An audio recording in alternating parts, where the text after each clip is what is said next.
Hey guys, Walter Fedczuk here to tell you that Unicorn.com may be the world's premier esports betting site, but they're also your best bet for keeping up with all the esports you love. With their site's newest update, they've reinvented their Live Now system and created a TV guide style layout to find out when your favorite teams will be playing next. And if that isn't simple enough, they've even added a search bar to help filter it down even further. And even if you aren't a gambling fan, Unicorn's newest update is a must-have for any esports fan. And you might even discover your favorite new writer in their news section, where you've got my man Drowlin with some excellent CSGO content, and you can find some fantastic articles from my lovely co-host, Chase Wassenar, as well. So check out the new layout at Unicorn.com, because there are few places where you can stay up to date on all your favorite esports, and Unicorn can help. Unicorn.com. Welcome to the new Sportsbook.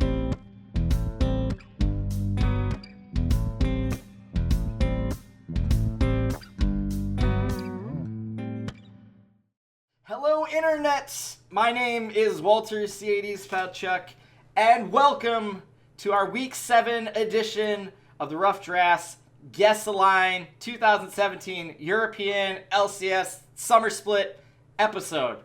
We'd have to find a better way to actually do. We need to consolidate that in some way, shape, or form. But like I said, it's week 7. We still have 4 more weeks counting this week. Week 7, 8, 9, and wonderful, wonderful 10, because Europe is ridiculous. It pisses me off. And something even more pisses me off about this week.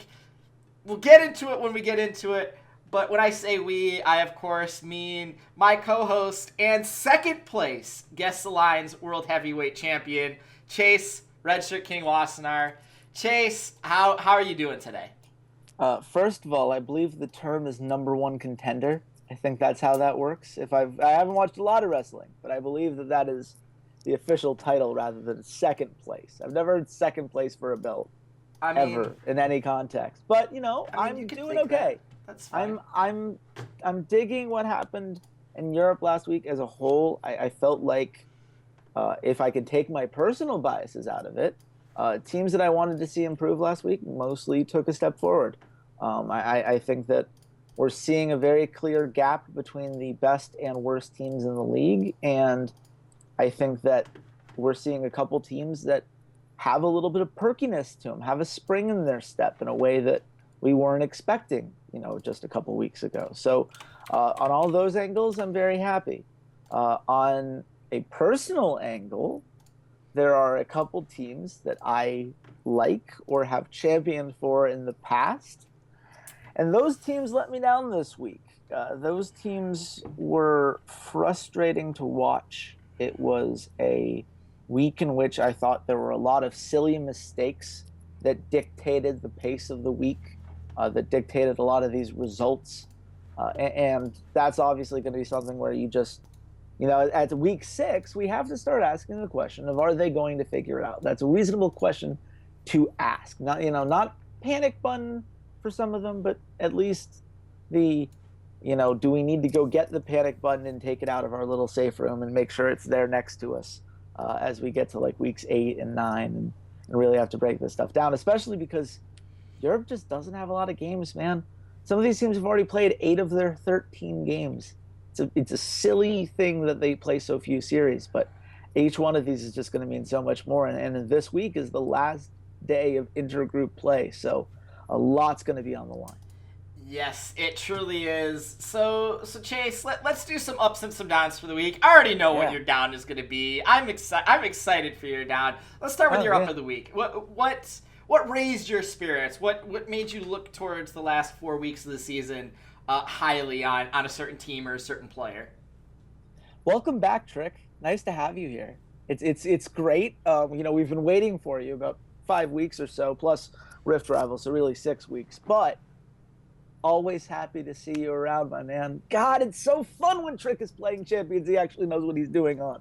It's so great. It's a team that becomes so much more electric, so much more interesting when he's able to dictate the pace of the game. And we saw it here with 2 different Sedge games. And there were two set games that each have a different pace to it. Game one was much more sitting back and hard farming and really, allowing himself to get comfortable in his pathing, making sure his laners felt comfortable so that they can get to the team fight part of the game where his composition at that time was really strong. And then in game two, when they had more of a pick composition and they had more early game potential, he went way more gank heavy in the early game, way more opportunistic, really focused on getting the top lane ahead in particular. And I thought that was brilliant. I think that it's exactly the kind of decision making that defines G2 when we see them at their best, when they are these 3-time defending champions. That's what we want to see from them. And I think that when he's getting that going, it enables the rest of their players. I thought Perks in particular had an amazing week this week. His LeBlanc is always fun to watch, but it was particularly fun this week. And I think that in general, this was a team that played up to the standard that we like to hold them to. Mm-hmm. And that's something where, on the one hand, you can get pessimistic about it and be like, oh, but look at, Trick had to play this one champion. His champion pool still is probably going to have some limited values. And I know some people are going to bring that up because he's had a limited champion pool so far this split, but he's figured it out on Ceades. That's not a typical Trick champion. That's not one where you look at it and go like, well, we knew he could play this going forward. That's something that he's clearly learned and figured out. And so what that tells me is they've put a significant amount of time and effort into developing that pool, getting it a little wider. And as the meta continues to shift, as things start getting more hammered out in ways that are probably going to be more comfortable for him in the long run, there's a chance that those problems that have plagued them in the first half of the split will not be nearly as relevant come playoff time. So I think they're in a good spot now, thanks to Misfits, who we'll get to later. They're now at second place. So G2 is going to, probably not going to be able to get the first spot because they rely on help to bring Fnatic down. But they are going to be in a very good seeding spot. I think that they're going to be able to win whatever that first round series they play, as long as they can keep this up. And I look forward to seeing if G2 can continue to look like G2. Good job this week, guys. 10 out of 10. Yeah, I'm going to agree with G2. This was when the actual stars on this team sort of emerged in Trick and Perks. It's been a great season for Expect. Sven has looked pretty good. I know you're still not aboard Mithy. You still think that something is doesn't quite fit. Something's off. Whatever. A couple of mistakes every game. But this week definitely was about Trick re-emerging, showing that he can play the, lol, we're going to play till a 25-minute late game Weldon meme, and the early G2, the spring last season where it was this early aggression, constantly going after things.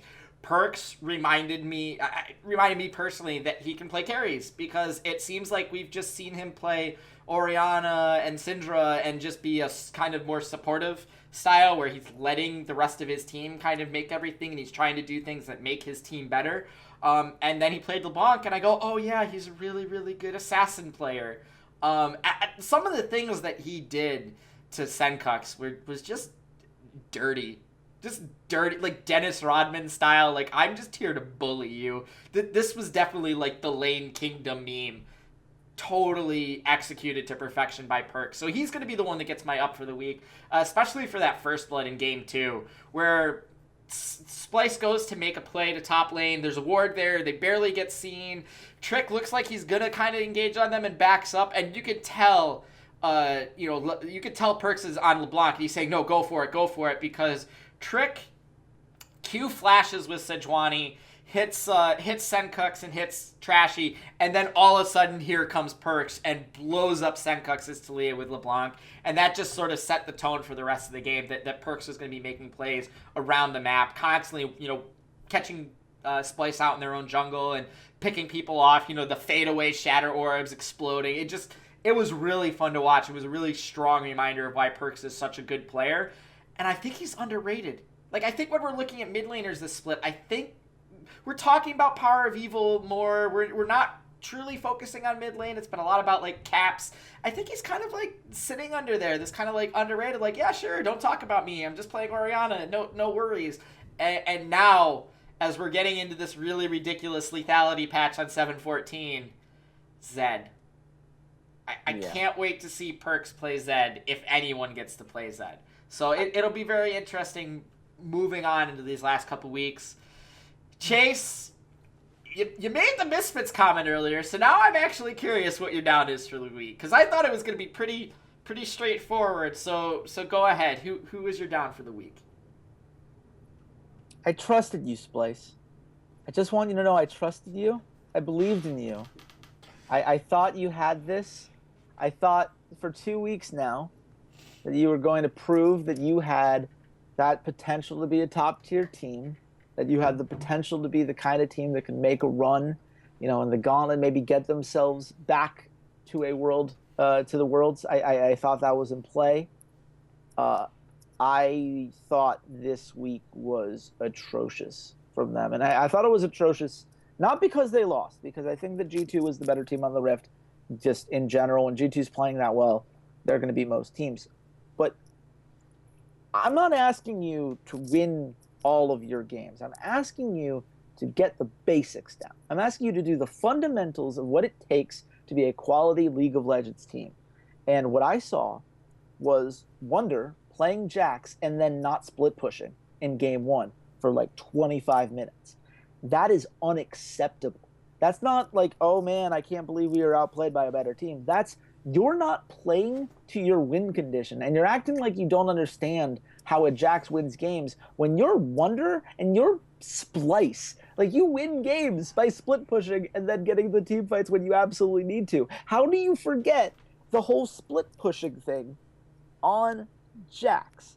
It was infuriating to watch. I felt like I was watching my blood vessels pop out of my head whenever I was watching this. And then game 2, okay, cool, let's put Trashy on Kha'Zix, because historically that goes really poorly. And that's exactly the opposite of what you want when you're going up against a G2 team that feels very confident in getting those early fights. It's going to be prioritizing it because they do have something like a LeBlanc that's going to scale super hard. And they were just 2 behind on every single one of these rotations in both games. G2 was constantly getting more out of every pick. It wasn't that Splyce weren't getting picks every once in a while, but they weren't doing anything with them when they did, whereas G2 were getting so much on the map done. And that's why game 2 took only 23 minutes. I thought this was a bad loss for Splyce. As much as it was a good win for G2, it was a bad loss for Splyce. And now you're looking at Group B. And I can't believe I'm saying this, but Vitality's lurking, man. Vitality's there. They've looked solid these last couple weeks. They have a clear identity now. This is something that we thought Yamato Cannon was going to be able to do heading into the split, and I think is finally starting to pay off. Nuke Duck looks great. I think that there's an argument he's going to be competing for an all-pro spot if they can take another step forward as a team. I think that Cabashard's been very consistent. I think that Steelback was hitting Ash arrows like they were candy last week. Just bam, bam, bam, constantly putting them in a good position to succeed. I didn't quite get the metaphor right, but I think you know where I'm coming from. It was brilliant, and I think that this team looks solid. And right now, I like what Vitality is doing more than I like what Splyce is doing. Now, the good news for Splyce is that they played Ninjas in Pajamas this week, so they're likely to be at least 1 game up and possibly 2 heading back into group play. It might be too little too late for Vitality.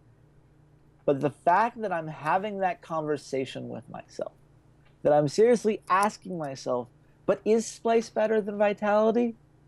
With the talent on that team, I shouldn't be asking this question. I shouldn't be in a point where I have to wonder whether this team is a playoff-worthy team. And right now, they don't look like a playoff-worthy team. Right now, it looks like there are only 5 teams in Europe that deserve to be in the playoffs. And I understand that Splyce beat the Unicorns of Love just a few weeks ago. This is a mild overreaction, and I will acknowledge that. I will also acknowledge that Semcux had a great series. Semcux played really well. His Talia walls were on point. His Corking game one was awesome. So none of this is directed towards Semcux, but I mean, this team isn't going anywhere in the playoffs if they can't get the essentials. Yeah, so this team feels like, we use a lot of sports metaphors, so if you don't watch sports, I'm sorry, but it feels like the Memphis Grizzlies, where they're kind of this one note, one sort of style to them. And the problem is that style is sort of outdated. Like, Trashy doesn't feel like he belongs. And His that Gragas is all right. his one champion. I He has understand. one champion that he's all right at, but that's what I mean. Like, Memphis was really good at we're gonna get physical with people. I'm talking, Marc Gasol. I'm talking Zach Randolph. They wanted to be this gritty, grind it out, pound the boards, pound the paint, slow it down, play at this really kind of slow pace, and drag people into the mud with them. And that was their singular style. And they always get to the playoffs, and it's always like round 1, round 2 exit. Like, they had that one kind of shock where they beat the Clippers and got into the conference finals, and then they got their butts handed to them. That feels like Splyce's run to Worlds is like that one really good season. And now we're looking at it and we're going, Kabi had a really, really improved last year. Before it was Wonder had this really great, great split and had established himself as one of the top threes. This split at Senkuks, I don't see it happening with Trashy. Trashy has not shown any type of glimmer of like, yeah, he can burst out, he can break out of this sort of mold of I just play Gragas, I just play old school, the old Rek'Sai, I'm just kind of this engaged disruption tank fighter. Does he have, an occasional good game on Kha'Zix? Sure. Does he look comfortable on the champion 90% of the time? No. So you can say, well, Walter, that's your glimmer. He gets, 1 or 2 good games of Kha'Zix. No. That doesn't work when you look around the rest of the league and you look around North America and you look around the rest of the West and you got guys that come in and play Kha'Zix and like that's the champion that we go to. Like, if you can't play Kha'Zix, you can't be a jungler. That's like the default low mechanic, I need to carry and have a strong early game type champion, and Trashy can't really play it very well. And you're looking at guys like Pride Stalker, that's what he's resorting to. You're looking at Inori, that's what he's resorting to. You're looking at like Gilius. You're looking at all these guys where it's just like low mechanics, high impact, play Kha'Zix, and Trashy doesn't have a high impact on that champion 9 out of 10 times. So that's where I look at Splyce and I go, in this offseason, that's the player that needs to change. That's the guy that is sort of pigeonholing you into this box of we only can really play one style. If you change him, I'm not saying it's going to guarantee and change everything, but that is your weakest link. That is where you need to make some improvement. And I think get Mickey out and have him roam a little bit more. Have him make some plays because he's shown that he can be a playmaking support.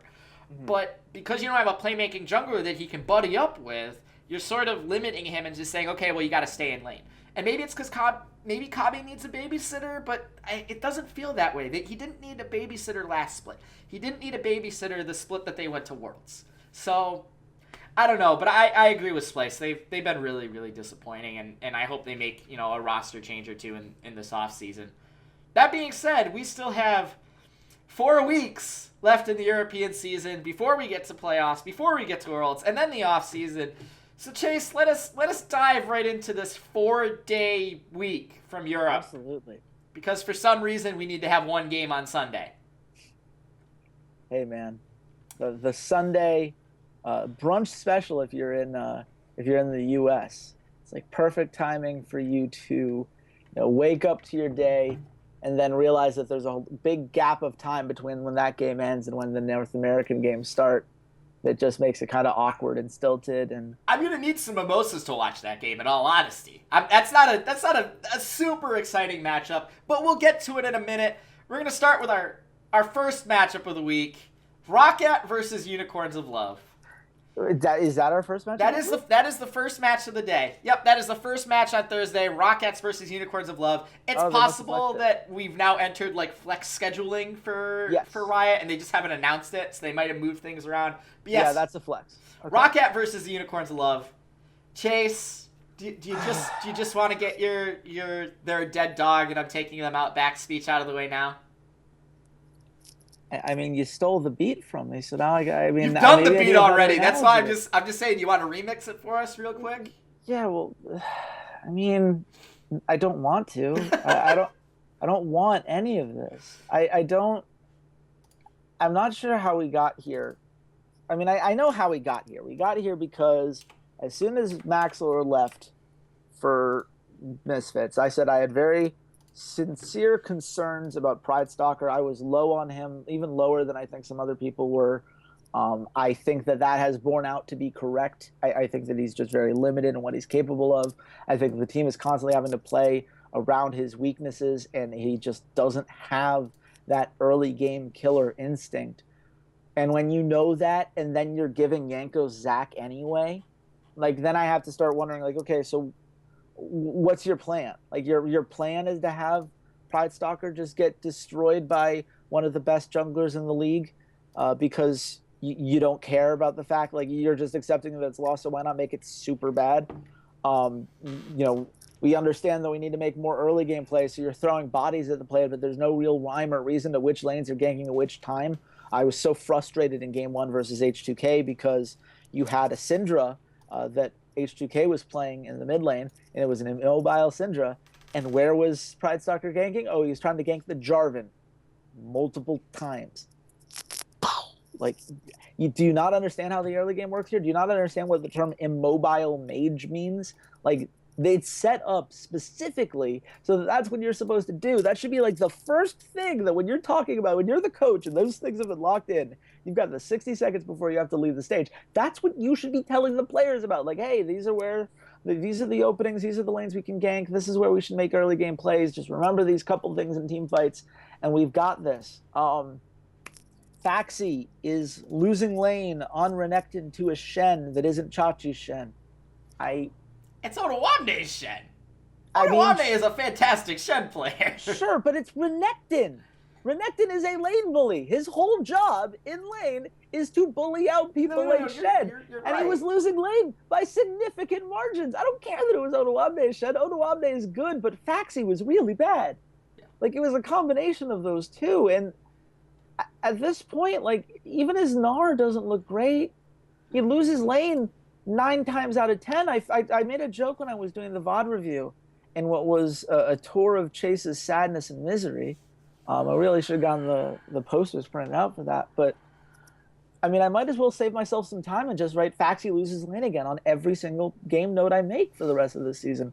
Because what top laner is he better than? I don't know. I don't have an answer anymore. And, you see these moments where, every once in a while, like Betsy's LeBlanc in game 1 against Mysterious Monkeys, he made a couple plays, but Wadid is like having to drag him out to do it. He's literally putting the Lantern there and forcing Betsy to re-engage when he was ready to back off on a trade that didn't quite work at the 9-minute mark of that game. And you see he plays Vlad. Betsy can still play Vlad. He can still scale up and play Vlad, but if we're going to say that Exile is struggling this season because he only has a few of those late-game scalers, and the fact that Betsy only has one is even more concerning. Just play Nasus. Just play Swain. Like, come on, Betsy. Just cheese people. Go back to cheesing people. But they have no plan. Like, cheese requires at least a strategy that you're executing. You're saying it's not a high-developed... It's not like a high-quality, like, consistency strategy, but it's a strategy that you know how to execute. What evidence do we have that this team knows how to execute anything at this point? I hate this. I hate this. And I hate it for all of the reasons that I hated them last split before they had their streak, which is that this isn't just because they have some weaker players, because they do, but this is because they don't have a plan, and instead they are sitting back and letting their opponents dictate the game and just watching League of Legends happen to them rather than being a part of these games. And that is infuriating as a fan. I can deal with a bad split. I was not expecting this Roccat team to be great. I cannot tolerate this play. Because right now, Roccat are at least the second worst team in the league. We lost to the Monkeys. And the Monkeys just looked like a better team. It didn't even look like this was some fluky win where the Monkeys pulled off some crazy stuff. It was just, well, it doesn't matter that Amazing's not all that good because Pride Stalker's much worse. And the rest of the Monkeys were better. And if that's where we are as a team, like, I mean, what are we doing? What's our plan? Are we going to blow it all up again? Are we just going to wait, get like one good player that enables some things for us and then watch them get bought out again? Like, I don't know, man. It's infuriating. It's ugly. It's so passive at times that it hurts my brain. And I mean, at this point, I think that I'm ready for the blow up. I'm ready for, Faxy's got to go. I'm ready to get Llama Bear to replace Pride Stalker if you can possibly make that work. I think Betsy needs to go. I think that Grabs needs to go. I think you keep your bot lane because Wadid is awesome and has good instincts, and Hjarnen's consistent and a veteran, and you blow everything else up because this isn't working. And I'm not saying that Faxy can't be a good player eventually, but he's not going to do it here. And I'm not saying Pride Stalker can't be a great player eventually, but he's probably not going to be a great player. And Betsy, we know who he is, and at this point, that's not good enough. It just sucks, man.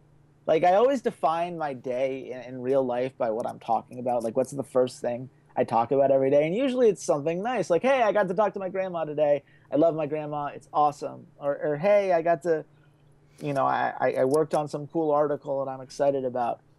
And this week, after Saturday's game, whenever anyone asked me, how am I doing? I said, well, my favorite team lost, and I think they suck now. And we might be the worst team in the league. Now? And I hate it. Well, we were 2-3. We were all right. We beat Fnatic. There was hope. There was belief, Walter. I've been. Let me put it this way: if I'm going out of my way to try to explain esports to people to help them understand why I look so depressed and downtrodden on a daily basis, that's where I am. I'm not taking them out back. I'm just letting them know that they hurt me, and I don't think it's fair. And I want them to take some steps and make up for this, because we need to make this a healthy relationship, and this is not healthy. This is not. Chase, I just want to let you know that the Unicorns in Love and I have a spare bedroom, and if you need someplace to go, we are more than willing to welcome you into the new Moscow 5.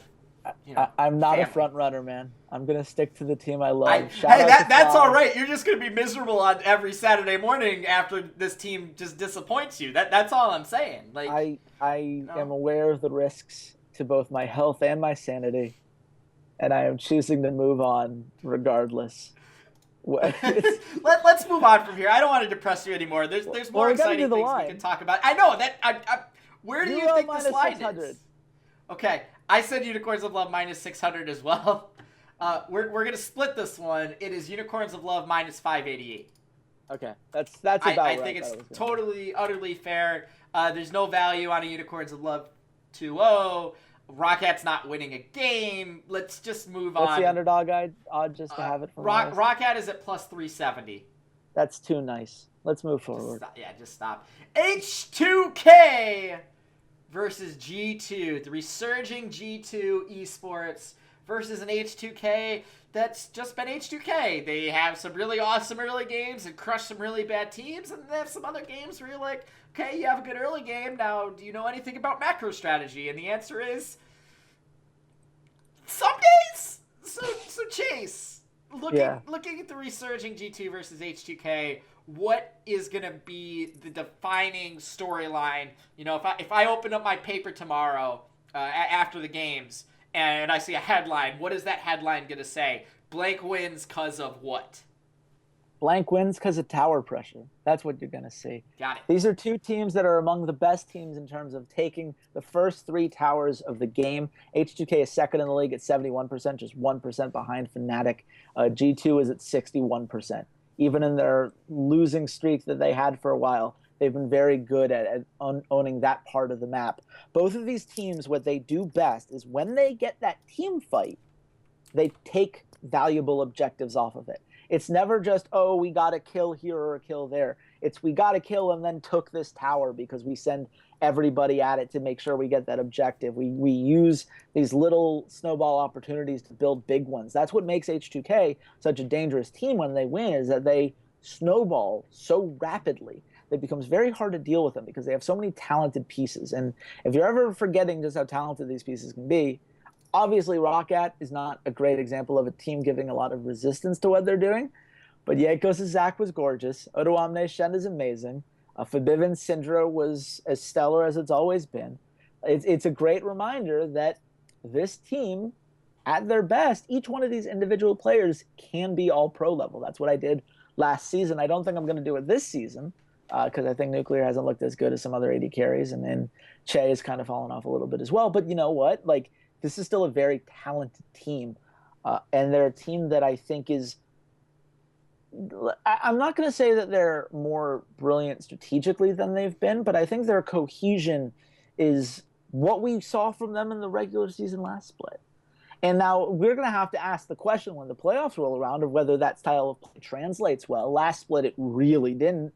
I think matchups are going to matter here. But for a regular season series and a series against G2 Esports, where G2 are right now, where they're still trying to figure out some of these identity crises that they have, where they're still trying to figure out, well, what champions can Trick play?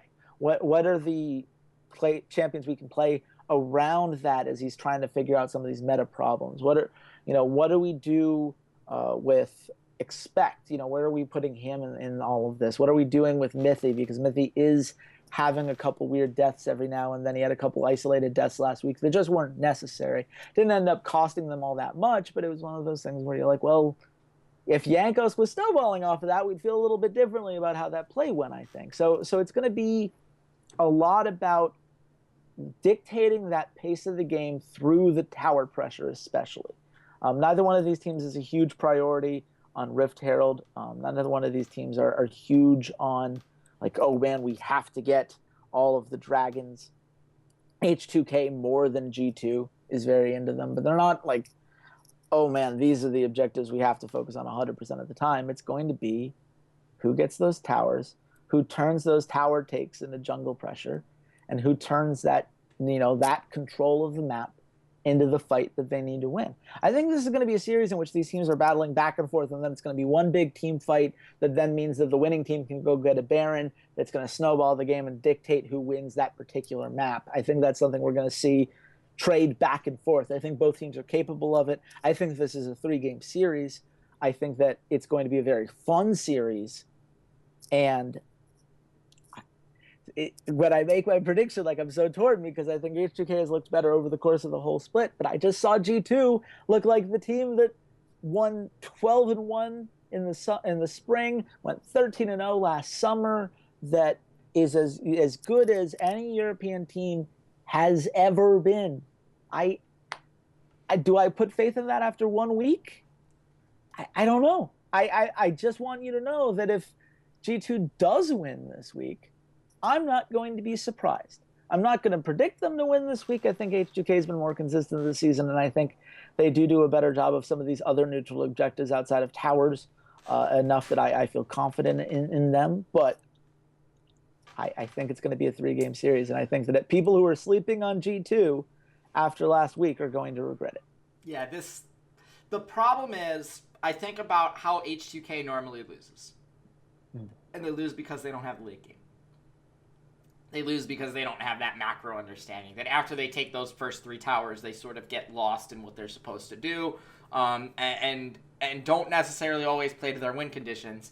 And as much as we want to meme G2 and meme Weldon, G2 has lost games because the early game has been the issue for them, not because they're late game. They have a very strong late game, and it's mostly been, when they do lose in the late game, it's usually because someone gets picked. It's not because they're necessarily don't know what to do. They do make the right movements. I just don't think they're very used to playing from behind that much. Yeah. And this season, I think, has been good for them because they've had to learn how to start playing from behind and how to transition. Okay, normally what we do with these huge leads is we do this, this, and this, and now they're playing the other side. I think it's going to make them a better team overall because when they do have a lead, they can say, okay, if we're losing, this is what we want to try to do, so here's how we counteract that. And knowing how to do both sides of the coin is good. It's, what you use in debate is, have your argument, then know what the argument is for the other side so you can argue against their argument. It makes you a better debater. It makes you better at arguing your point. Yeah. That being said, H2K has never figured out what to do when they're on the other side of the coin. So if they lose the early game, they're sort of lost. And then when they win the early game, they're lost because they haven't learned what to do when they have the lead. So to me, H2K has to win these games in like 30 minutes. Like, the Nexus has to be dying before that 30-minute mark, or they got to be, like, really close. They got to be making their final, big push within that, like, 30-minute mark, or the scale just tips really heavily, I think, in G2's favor because they've been such a let's focus on the late game, let's focus on this macro understanding, let's focus on our rotations around the map. And when you get more towards that gold mark, doesn't matter at like 40 minutes, I trust the decision making of G2 more than I do of H2K. And it's really unfortunate because we've been waiting for H2K to like figure out how to play late game, how to figure out this sort of macro strategy for like 2 years. And if they haven't done it in 2.5 years, I'm not sure they're ever going to do it. And this to me is like Splyce, where it's another one of those, like, they have their play style and it's good enough. They feel like the Toronto Raptors in this instance, where their play style is good enough that they're, you know, one of the top 3-4 teams in their league. And then when they get to the playoffs, it's just not quite enough. They're one thing away from figuring it out and actually contending. And for the Raptors, it's LeBron James, you know, blows out his ACL in the first round and they don't have to play against him. But for H2K, they got to figure out this macro if, to me, they're ever truly going to be a contender for an EU championship. Friendly reminder, they got 4th place at Worlds last year. Like I understand, we always do this. We forget that they did a very good job at the World Championship. They have the capability of doing it. That was a group stage in which it was all of those elements that you're saying they're missing. That's what got them there. They were the best team fighting team in that group. It was a weird group, to be clear, and that was something they benefited from quite heavily. And then they played against Albus Knox in the quarterfinals, which, listen, like, yeah, you have to beat the team that's in front of you. Right, yeah. But I always feel like I have to put that qualifier, because I know I get a lot of crap because I never bring it up. So they've done it. But it's a blip. But that's the aberration. That's that they had that 3-week period where all of a sudden they were a great team fighting team. That's the only time that it's happened. And sure, it happened when it mattered most, but outside of that 2-3 week blip, I don't see it. So I understand. I appreciate your qualifying it, bringing it up. I think that's the super far end. And if you look at, first quartile, median, and third quartile where they are, it's way farther to the left on the do they know it, do they not know it scale. So at the end of the day, though, Chase, someone has to win this series. Where do you think the line is? I may have gone too high on this, but I was playing where I think the casinos are going to be. I know G2 was, obviously higher favorites heading into the season, and I think that winning last week will help out the algorithm. So I said G2 minus 200. We're both too high on this because I also said G2 minus 200. Okay, cool. It is G2 minus 156. Okay. That puts H2K at plus 120, and 3 maps are at plus 100. Okay. I don't hate that 3 maps bet. I actually don't hate the H2K plus 120 bet, to be honest with you. Like, that's definitely in play. And we have seen one good series from G2 after they went 1-5 at Rift Rivals and struggled quite a bit in the early half of the season. Like, let's remember, this is regular season H2K. Mm-hmm. And regular season H2K has proven themselves to be far more consistent than playoffs H2K. This is true. We'll come back to it. I want to see where the value is. We definitely will come back to it. Don't worry, folks. We will, because there's not a whole lot of value in some of these other series. We're going to move on. I don't want to spend a whole lot of time kind of on this like Friday schedule. Misfits versus Mysterious Monkeys. I got to talk about Misfits. Yeah, we got to talk about Monkeys, but I don't think there's a ton to say about Monkeys. Oh, no, I don't have that much to say about the Monkeys. I want to talk about Misfits. Well, I want to save Misfits for Splyce. I want to talk about them in that context because I think these two series are kind of... It's funny that these two series are Misfits versus Monkeys and NIP versus Splyce. It's, the two of the bottom 4 teams in the league versus these guys that are kind of in the middle. So is there anything you want to say about Mysterious Monkeys real quick? I'm glad Kikis is back in the LCS. Akali was fun. It didn't work very well, but it was fun. Yeah. I loved he hit the Flame Horizon in game 1. I always keep track of when people do that. That was fun. I also wrote in my notes on game 1 that Amazing is worse than useless. So, that's kind of where I stand on him at this point in his career. Dreams is a problem. Dreams is really not good at League of Legends, and that's going to continue to haunt them. But you know what? Yuki looked great and continues to look great. His Kallista's super fun. Fantastic. And I think that they did a very good job playing as a team to a win condition. Individual pieces maybe struggled along the line, but I think as a team, they did enough to beat Roccat. And that's all you can really ask, is they looked like the better team against a bad team during their first split in the LCS, during a split in which a lot of these guys are very young and they're going to figure things out, in the split in which they at one point were 0-6, and we didn't know whether they were going to win any series, let alone 2 series. Like I think that's enough that we can look at the Monkeys and say, you know what, shout out to you. You're figuring some of this stuff out.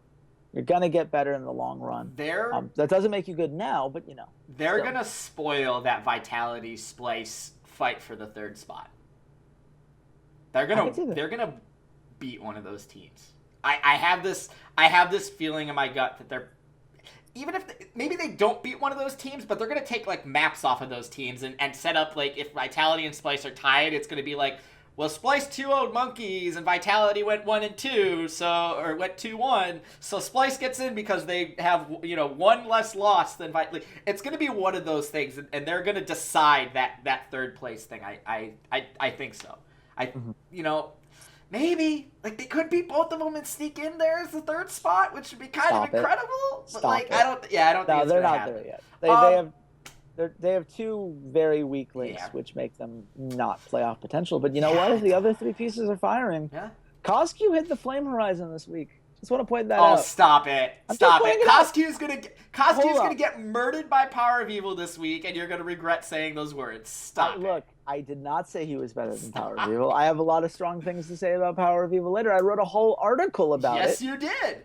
That I think people would really enjoy, and they should go read, and it's going to be in the description now. But I'm just pointing out, if you want to look at Mysterious Monkeys as a team that is improving, the fact that it even happened once is well beyond what we thought was going to be capable of for this team. Because Coscu looked atrocious, and now he looks bad, which is a step forward. I'll take bad, given where we started with Coscu. I had the line at Misfits -400. All right, you're going to get this one, because Walter does the I don't go high enough thing. I have Misfits at -275.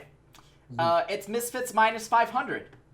That's fair. Mysterious Monkeys are at +330. Totally fair.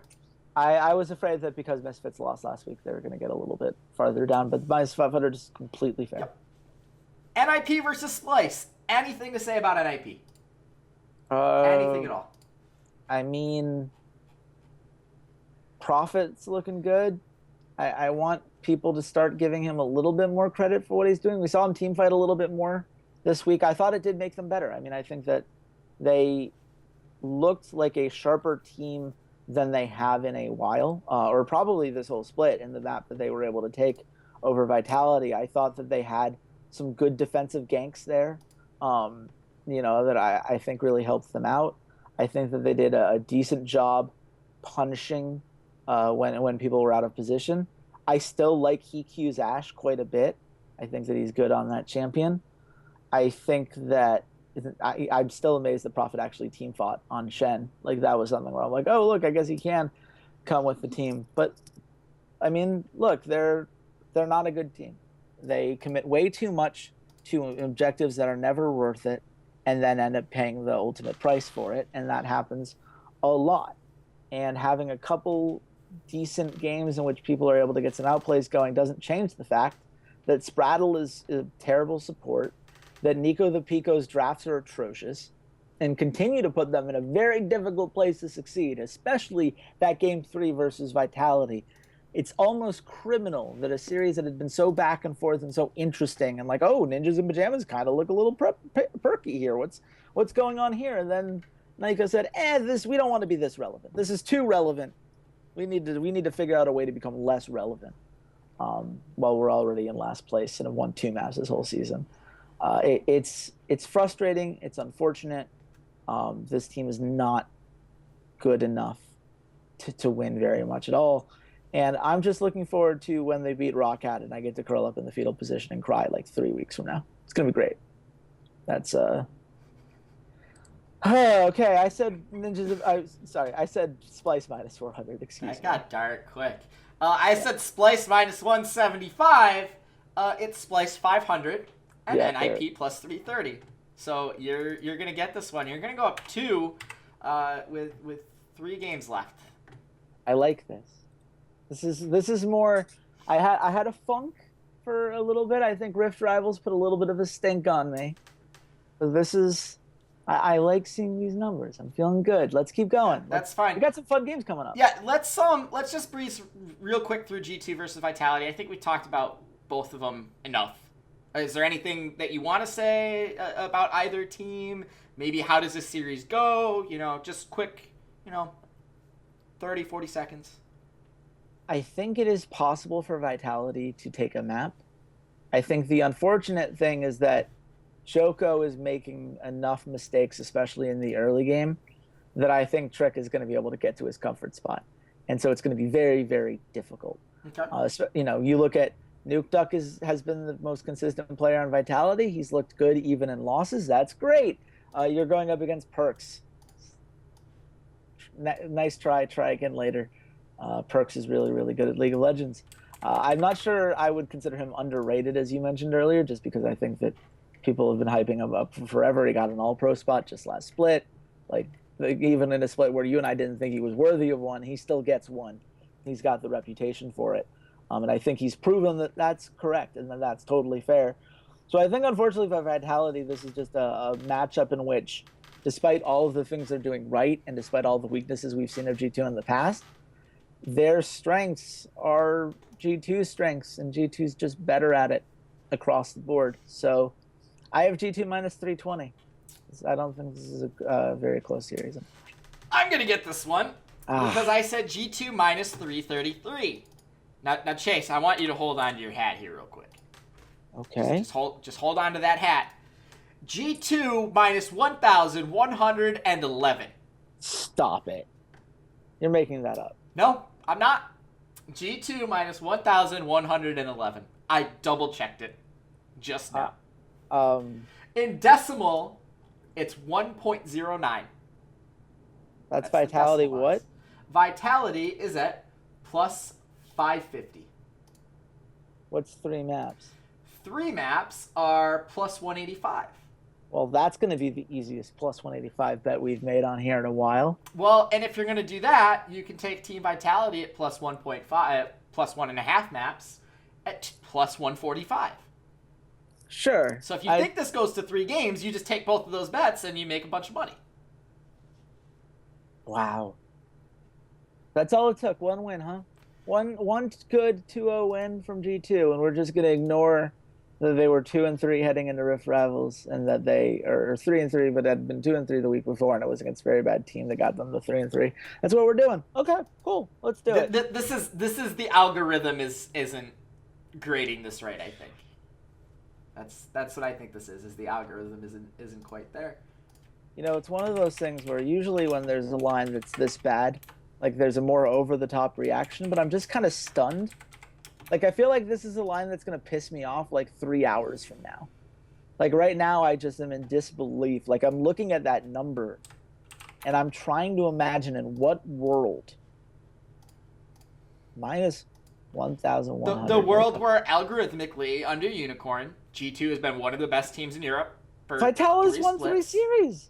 This is not like this is Rocket. So what would the Rocket line be? Minus 10,000? Like, what? What? 2 weeks ago. Oh, hold up. This is. I'm looking back for when they played. Week 5, G2 was minus 1,666 against the Monkeys. Yep. So we're saying that Vitality is 500 points better than the Monkeys. Well, but in decimal, that's implying that like it would be Vitality minus 180. Because the decimals are remember, it's a logarithmic scale. So the difference between minus 1,111 and minus 1,667 is like 0.02 points. Okay. Let's move on. I'm never. This is never gonna make sense to me, and I'm just gonna make my head hurt more. So let's just keep going. Ow. Unicorn, buddies, pals, lovely sponsors. It's 0.03 of a point decimally. God. Okay. I mean, I'm just gonna take the free money off of it. But Yeah, I mean, yeah, we're gonna take the free money. To be fair, we're gonna say this, and G2 is gonna 2-0 them and just move on. So yeah, I mean, that's what reality is telling me. But reality is that I don't want to talk about that series anymore. Fnatic versus Unicorns of Love. Oh man.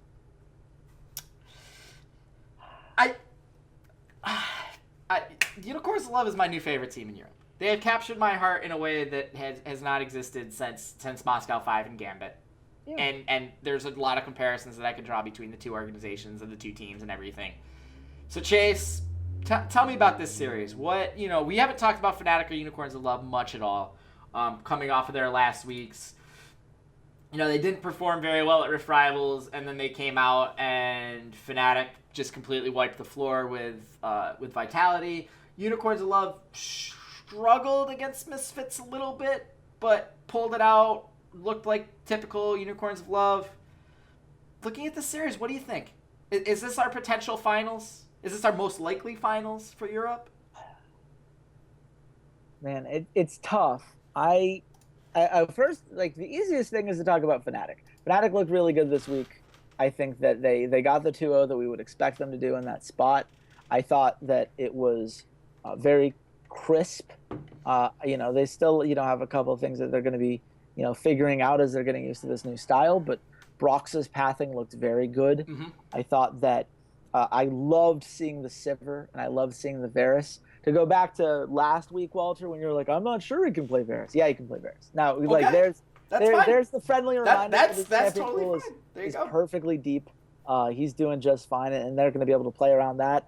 Caps is this team fighting monster. I thought his Taliyah just that makes my heart warm, man. That makes my day. I love seeing good Taliyah play, and he's probably the best Taliyah in at least in Europe. It's so good to watch, and I just love it. And I love that they're able to fall back on this team fighting, because this is the team that I always thought they could be. I think they're relying on this split pushing map pressure thing because they were doing so well at it and because so few teams had an answer to it. But this week they're like, you know what? That doesn't really work anymore. Let's just play the game the way everyone else is playing the game. And it turns out they're really good. They're just really good at League of Legends. And it just so happens that they were trying this weird thing, but it doesn't have to define where they end up in the long run. I love that week from them. Unicorns of Love, I am much more tempered. And I understand Unicorns of Love fans. God, I like this team a lot. I think they're currently the second best team because I don't have faith that H2K is going to keep it up right now. But I think Unicorns of Love fans understand that this is a team that made some very big mistakes in this series versus Misfits. If it's not for Power of Evil pushing for a ward he didn't need and getting caught out around Baron Pit that gave Unicorns of Love the momentum they needed in Game 2 to turn a game in which they were very clearly behind for the first 25 minutes or even 30 minutes. They got a lot of help. That was a Misfits throw as much as it was a Unicorns of Love comeback in Game 2. They can only play the team in front of them, and they executed their late game strategies well, and they're still very good at that. But I mean, if Misfits didn't give them as many openings as they did, this would not have been a Unicorns of Love victory. That was something you can directly point to Misfits' mistakes opening the door. And if Unicorns of Love lost 2-0, then we're thinking very differently of them than we are right now, where they're 6-1 and they gritted out this series. We have to take that into account, right? We have to take into account that Exile still looks bad. We have to take into account that Chachi has struggled to make the same kind of impact he did last split, where he fell behind pretty hard in Game 1, where he was overextending way too often in Game 2, though he had an amazing outplay in Game 2 in the first 10 minutes, and it was about 9:45. He just had this amazing 1v2, did a great job. He's still a great player. I want to acknowledge all that. But he is also still making some serious mistakes. He made bad trades in Game 3. He died twice in the first 10 minutes. Neither one of them were necessary. These are problems. These are actual legitimate problems. And if we're going to punish teams for being like, oh, yeah, they can only play things like Vladimir and really scale up and look as strong as they did, well, then we have to take that into account with Unicorns of Love in Game 3, right? where that's what they needed to rely on to get Exile in that comfortable spot, to make it so that Power of Evil wouldn't snowball the lane super hard, so they wouldn't be 5,000, 6,000 gold down heading into the mid to late game transition. This was not a great series from Unicorns of Love. And look, Misfits lost that series, and Unicorns of Love won it. The Unicorns of Love did what they needed to do, and Misfits made some very big mistakes that cost them. I think Misfits lost a little bit more than the Unicorns of Love won. They were really ahead. They snowballed game 1 out of control, and they were far ahead in game 2 to a point where they should not have lost that game given the composition that they had. And Unicorns of Love should not be that close to an 0-2. Shout out to them for pulling it off. Shout out to them for being resilient in game 3. But these are real problems. And also, Xerxes Elise, like, he did it, and I'm glad that we know he can do it, but it did not look very good. Far too quiet in the early game. And if you're a Unicorns of Love fan and you're being like, oh, you're nitpicking, you're being too critical, you're being so much harsher than you are to other teams. Yeah, I am. I expect more from you. You were in the finals last split. Think about how much of a hard time we gave G2 for the first half of this season because they were 3-time champs. You were the second best team in Europe last split. You have told me repeatedly that you must be treated as the second best team in Europe this split, and that it was a travesty for me to say that you were even third. Like, this is where you guys hold yourselves to the standard. Well, I'm holding you to that standard. You did not look like the second best team in Europe last week. That was a bad week. It was an ugly series that you should have lost. And shout out to you for pulling it out. And I think all of the problems I just listed are fixable, but you have to acknowledge those issues and address those issues and take steps to fix those issues if this team is going to be the team that they could and should be. And unfortunately for them, I think Fnatic right now have figured out where they are. They had a very, very, very good series last week. And I think that they can still do the map pressure. I think they can absolutely do the team fighting. I think that Caps versus Exile is going to be really rough. I think that, this is going to be a bot lane that goes back and forth. I think Samix is playing out of his mind, and I love Samix. And I think he's a dark horse MVP contender. I really love what he's been doing, especially his Xayah is just gorgeous to watch. I love it. It's going to be a close series. But I think that Fnatic's got this. And I think it's more likely that Fnatic pulls off a 2-0 than it is that Unicorns of Love get the victory here. That's just how I feel, given the current landscape. And Unicorns of Love, I want to make this clear. I say the same thing to you that I did about Europe after Rift Rivals. You have the flaws, acknowledge them, work on them, fix them, and reassert yourself as the team that we both know you can be. Hold yourself to the same standard I'm holding you to right now, because I know you're a great team, and I know every flaw I mentioned you can fix. Unicorns of Love fan, just don't listen to him. Let's be honest. They didn't play great against Misfits. That absolutely, and Misfits did make plays that lost them the game. But you constantly just underestimate this team. Fnatic is probably the favorite here, and will probably win this series. But to say that it's more likely that Fnatic 2-0s Unicorns of Love over Unicorns of Love winning, I don't think that's giving them credit. Fnatic 2-0'd 6 teams this season. Good teams. They 2-0'd Misfits. They 2-0'd H2K. They 2-0'd Splyce. Fnatic 2-0's a lot of good teams. And I think Unicorns of Love is better than all of those teams. They're not. Last week they didn't play like it. They didn't play like they were the better team than Misfits, and they certainly didn't play like they were the better team than H2K Gaming has been just in their pure regular season. The difference is I think Unicorns of Love understands macro game, and those teams don't. I agree. I think Unicorns of Love should be a better team. I agree on paper. The Unicorns of Love should be the better team, and they should be able to take a map here, and it should be a very close series. They could possibly win this series if this was the Unicorns of Love that they were in the spring split, but they haven't looked like that Unicorns of Love. And I think that putting your head in the sand and pretending that they still look like that team is what could kill this team. Because the only way they're going to be a team that can actually win Europe, if you want to supersede not just my expectations, but also your expectations, you want to win Europe, you have to acknowledge all of the things I just said and fix them. Because that's what it takes to be the greatest team. I acknowledge those all of those things. So don't tell them to ignore me then. You just said ignore what he just said. I'm saying ignore you said, because you constantly just rag on this team. Just absolutely. I constantly rag on a team that I say was the second best team in Europe for the last 4 weeks in a row before this point. I constantly rag on a team that at worst I have placed third. Screw you, man. Screw this. That's not fair. I hate this. I hate that I'm treated this way. It's not fair. I'm allowed to have some criticisms of a team that is very good. I hate this. I just think that saying Fnatic is more likely to 2-0 than Unicorns of Love is to win this series is going too far. I don't agree with that at all. When Unicorns of Love has shown that constantly they don't care about gold leads and that they're probably the best team fighting team in the region. Fnatic has lost 3 maps this whole split. Okay. I'm not conceding that. But again. You kind of are. Let's just give me the line. This is silly. Okay, where do you think the line is? I have Fnatic minus 150. I had Fnatic minus 150 as well. It's Fnatic minus 142. Unicorns of Love are at plus 110. 3 maps is plus 100.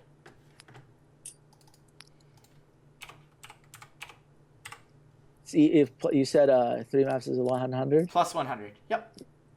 That makes sense. I think 3 maps is a very good bet here. I think this is going to be a close series. I think there are a lot of flaws that Unicorns need to fix before they're ready to beat Fnatic. If you, like Chase, think that Fnatic is going to 2-0 this, it's plus 200. I don't think they're going to 2-0 this. I think it's a 2-1. I'm just saying that of the two, I think that Unicorns of Love have a lot of flaws they'd have to fix in a short period of time compared to Fnatic, a team that has overpowered the vast majority of the league. That's my whole point. Okay. Moving on. Last game of the week. The one random Sunday game because Europe doesn't make sense and just can't be like everyone else and can't.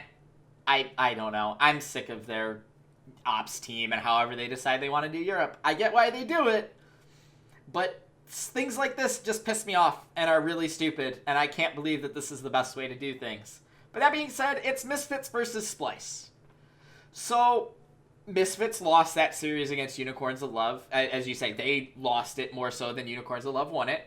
Splyce did not look very good against G2 at all.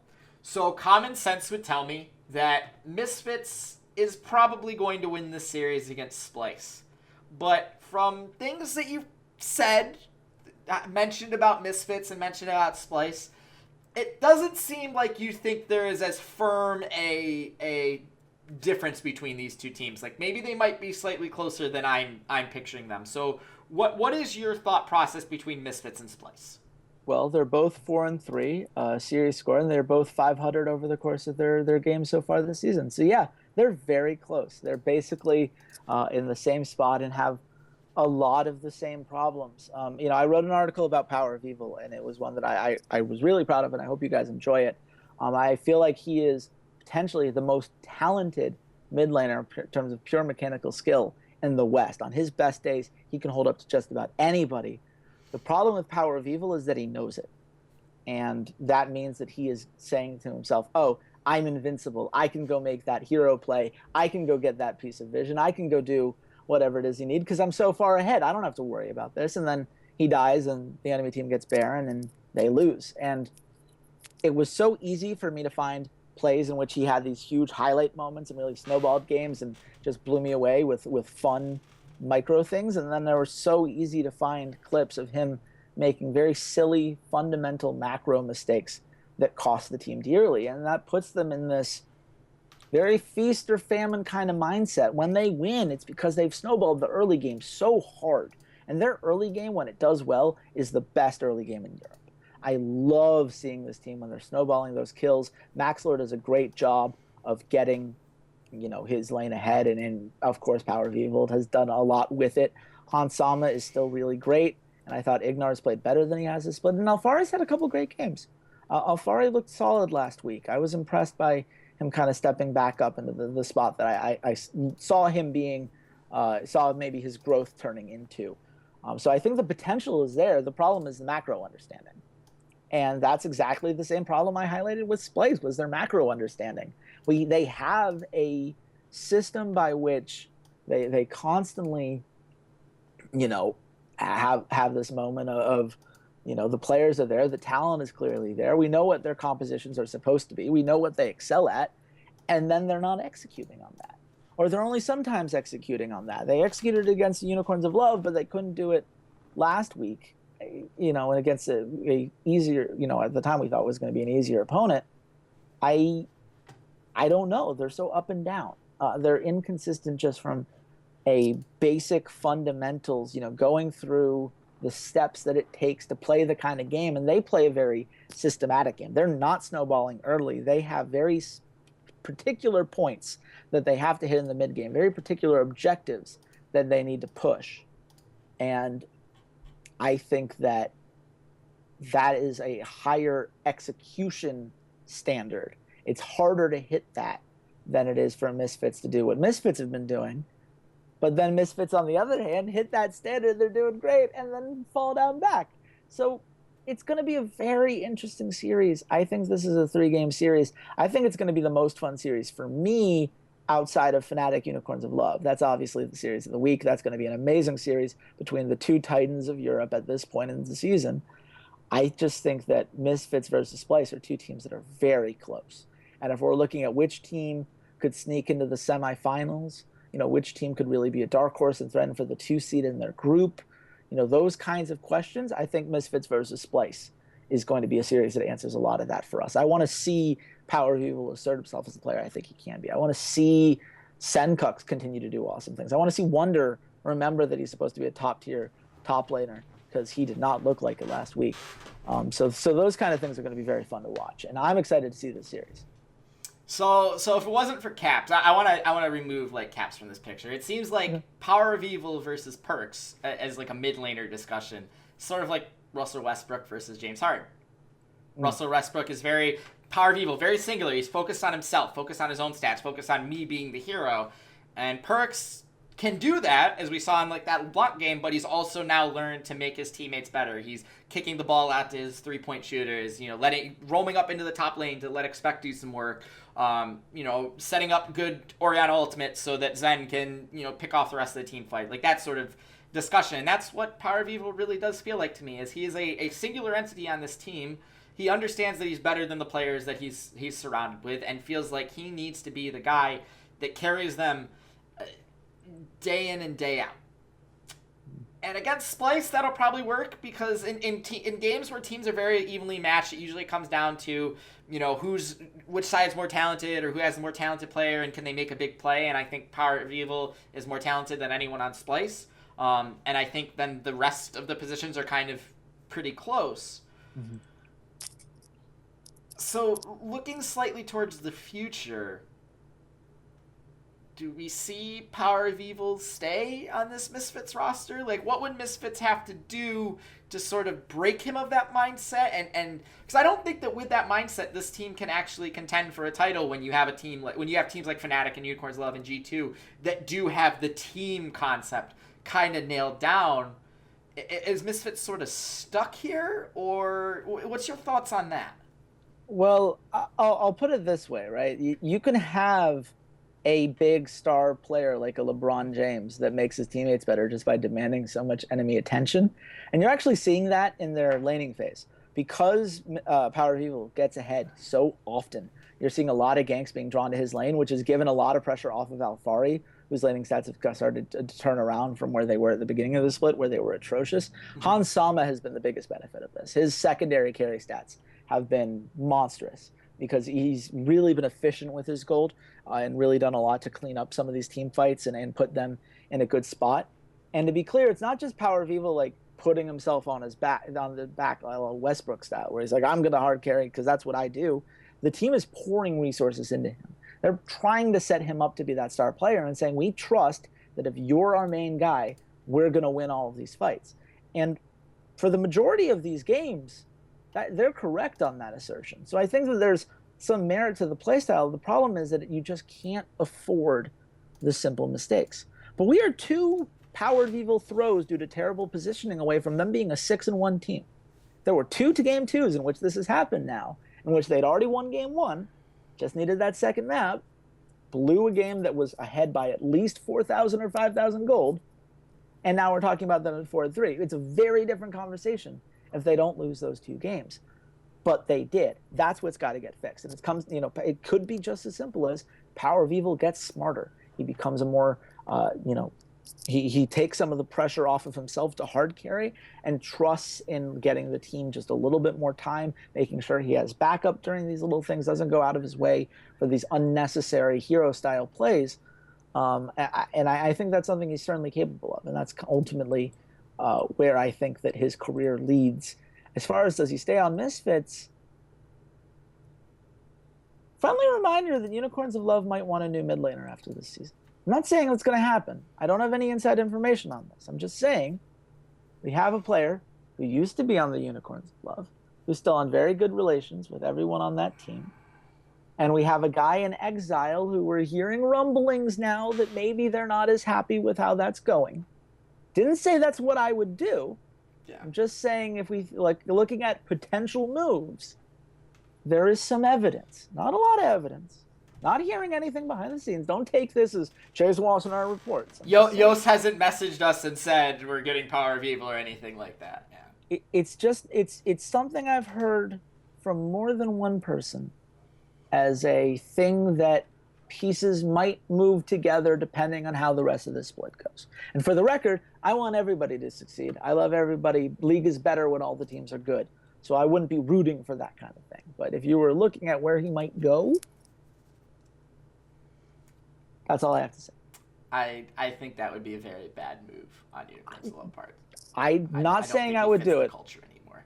We still have to see how the rest of the season goes before we even get close to thinking about the offseason. I'm not ready to think about the offseason. Exactly. So Chase, it's 5-4. Yes. Are you gonna put me away here and gain a point and tie up the entire competition, or are you gonna flub it here? Are you gonna be like a European soccer team and just take the 1-1 draw and we each get a point and you live to fight another day? Where do you think the line is? I have Misfits minus 130. I have Misfits minus 150. It is Misfits minus 166. What the hell? I'm going to squeak out of here with 1 point and maintain my lead in the split-long competition. Splyce is at plus 125. 3 Maps is at plus 100. Another one of these where they think there is a favorite, but they think the series is close enough that you don't get a ton of value on 3 Maps. So I think I agree with it, but I think if I had to look at it, this is probably the closest of the 3 series where it's that, plus 100 maps. Like, Splyce is more likely, I think, to beat Misfits than Unicorns of Love or H2K are to beat Fnatic and G2 respectively. Whoa. I thought it was crazy to think that Unicorns of Love might not. Well, I thought this was gonna the first line that I put down was even. And then I said, no, I gotta punish Splyce for losing to G2. So I mean, sure, but then Misfits doesn't have any more impressive wins than what Splyce. Yeah, but they have Power of Evil. And they have the algorithm. I'm not sure why they have the algorithm is my whole point. Both of these teams were 5th and 6th last split. So they should have started at the same place. They're both 500. But what's the gap? That's not how it works. They had a better regular season. That's the thing, is they had a better regular season, so that sets them higher in the ratings that the algorithms work. Fairly? Sure. Okay, whatever. I think that's too high. Yeah, no, I refuse to bet on Splyce again because we've done this 2 weeks in a row. And at some point I become the boy who cried wolf, and I'm not doing it. Yeah, I don't care. Yeah, and by the way, the fact that I'm not doing it means Splyce is going to win, but I'm not doing it. I don't care. No, I don't want you to do it. I'm telling you no. I'm not betting on Splyce either. So we need to make some smart money bets here, Chase. We had a 2-1 week last week, which brings us back into the black. We missed on Splyce beating G2. Chase. We hit on 3 maps between Unicorns of Love and the Misfits, and we hit on Mysterious Monkeys beating Roccat on our Hail Mary kind of bet.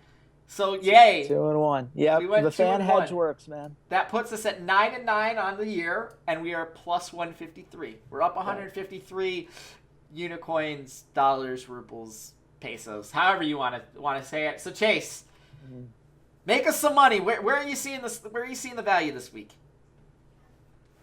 Well, my first instinct is to say H2K plus 120, because we haven't actually seen G2 put 2 good weeks together yet.